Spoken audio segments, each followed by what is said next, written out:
Good afternoon, everyone. In our earlier lecture, I have completed till Hobbes. Now we'll start state from social contract theory with thinker John Locke. बहुत सारे students ने मुझे बोला कि ma'am Hindi में का use करें, तो मैं पिछले 2-3 वीडियो से हिंदी और इंग्लिश दोनों ही मिक्स कर रही हूँ. आपको ज़्यादा ज़रूरत है कि आप दोनों ही लैंग्वेज क्यों को समझें, पर मैं कोशिश करूँगी कि हिंदी में ज़्यादा समझाने की कोशिश करूँ. ठीक है. तो जैसा कि आपको मैंने लास्ट क्लास में भी बताया था कि सोशल कॉन्ट्रैक्ट थ्योरी, जिसमें हॉब्स, लॉक, रूसो, जिसके 3 इम्पॉर्टेंट थिंकर्स हैं. तो जॉन लॉक क्या थे? John Locke was actually he was totally against the despotic monarchy rule. ठीक है. और उन्होंने आपका इंग्लिश रिवॉल्यूशन 1688 को सपोर्ट किया था.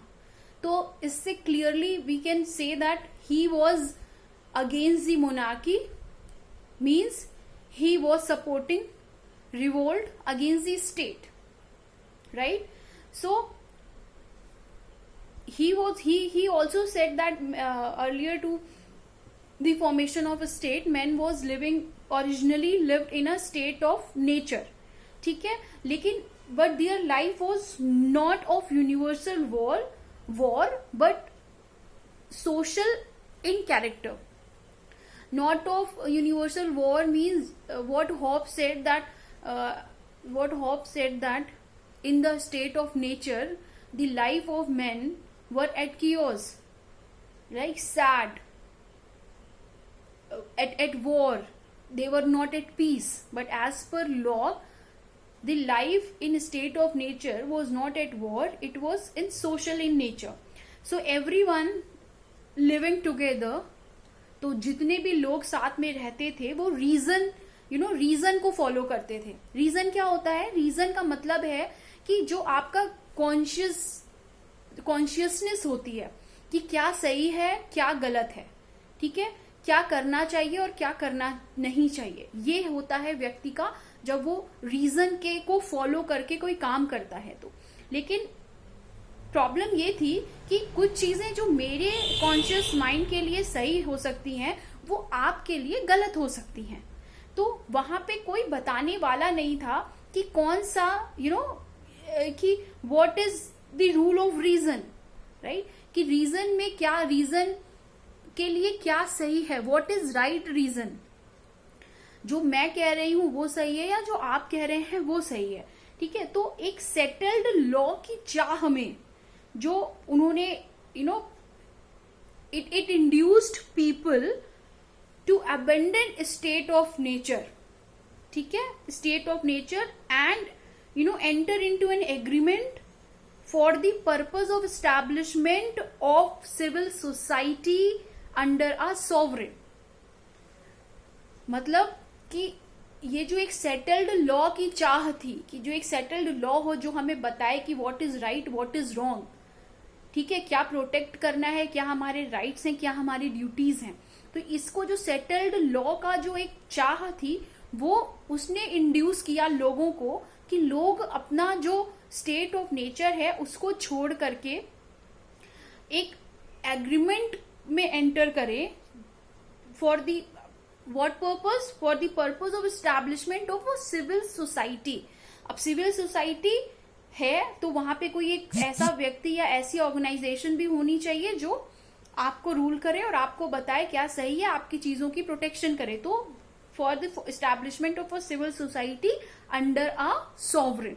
ठीक है. ये था आपका, ये लॉक ने कहा था.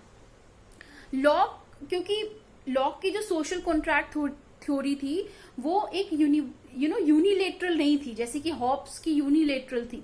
ठीक है. इसमें सोशल कॉन्ट्रैक्ट थ्योरी इनकी बाइलेटरल थी. मतलब कि जब ये जो एग्रीमेंट था it is between the person who abandoned their right and to whom he has given their right for the protection of their property, their life and other things. यहां पर क्या था कि जो सॉवरेन था वो भी बाउंड था किस चीज के लिए, वो सोशल कॉन्ट्रैक्ट जो था उसके लिए।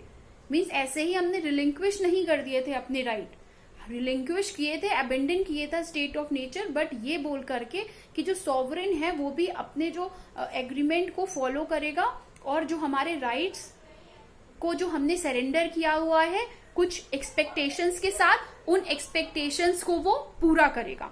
तो Locke, by saying this, Locke was of the view that people do have right to revolt. ठीक है, मतलब ऑफ कोर्स जब आप समझिए बात को, जब जो आपका सॉवरेन है, जो स्टेट है, जब वो लायबल होता है, जब वो आंसरेबल होता है किसी चीज के लिए, इसका मतलब है कि आप अगर वो आपकी लाइफ को, आपकी प्रॉपर्टी को, फ्रीडम को प्रोटेक्ट नहीं करता है तो you have a right to revolt against that organisation. ठीक है, एज पर लॉक जो स्टेट है या जो गवर्नमेंट है, वो गवर्नमेंट एक ट्रस्ट है जो कि किसके लिए काम करेगी, जो मेन इन सोसाइटी हैं उनके बेनिफिट के लिए काम करेगी।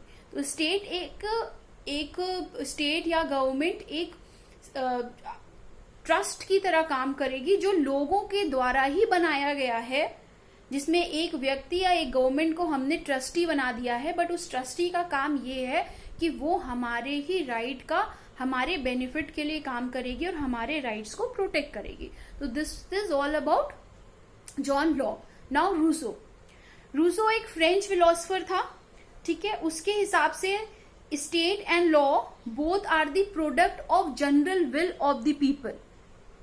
ठीक है, both are the product of general will of the people. General will of the people means कि मैं और आप दोनों ही ये चाहते हैं कि हमारा जो प्रोटेक्शन है वो हो, और हमारा जो राइट टू फ्रीडम है, फ्री मूवमेंट है, राइट टू प्रॉपर्टी है, जो स्टेट ऑफ नेचर में हमारे पास चीजें हैं, क्योंकि हमारे ऊपर कोई अथॉरिटी नहीं है जो प्रोटेक्ट कर सके चीजों को, तो हम ये चाहते थे मन से, इसलिए हमने एक एग्रीमेंट के थ्रू चीजें डिसाइड कर ली कि हम अपने राइट्स, अपने आप को गवर्न करने का राइट आपको देंगे, बट इन रिटर्न जो सॉवरेन और जो स्टेट है वो हमें प्रोटेक्शन प्रोवाइड करेगा। ठीक है, so emergence of state and its sovereign power was the result of people's relinquishing their natural right and return receive civil liberties of freedom of expression, press, assembly, equality। यही बात मैंने आपको भी हिंदी में समझाई कि ये जो स्टेट का इमरजेंस हुआ है या सॉवरेन पावर का जो इमरजेंस हुआ है वो एक रिजल्ट था रिलिक्विश